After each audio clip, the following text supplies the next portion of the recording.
musulunci babu wani biki, ba wata sanarwa, ba wata nafila, ba wani abu ko kaɗan na taya murna ko fatan alheri wanda ya zo a cikin musulunci dangane don an shiga sabuwar shekara.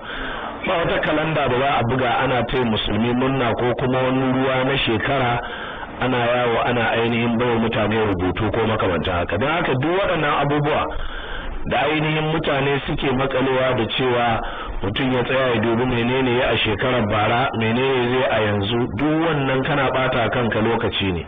Idan kana nufin yin haka din wata ibada ce ta musamman to bid'a ce. Azumin Tasu'a da Ashura da ke cikin watan Al-Muharram ba su da alaka ko kadan da shigar sabuwar shekara.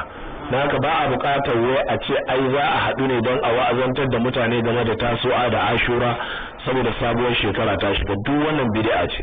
Ba wani abu da ake, ba wani hutu, ba wani tashe da ake ba 'yan makaranta wai saboda sabuwar shekara ta musulunci ta shiga. Babu ko miskala zarratin.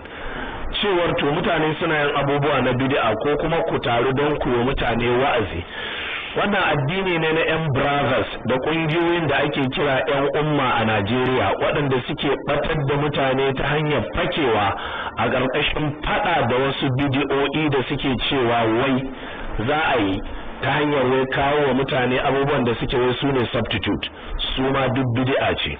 Allah madaukakin sarki ke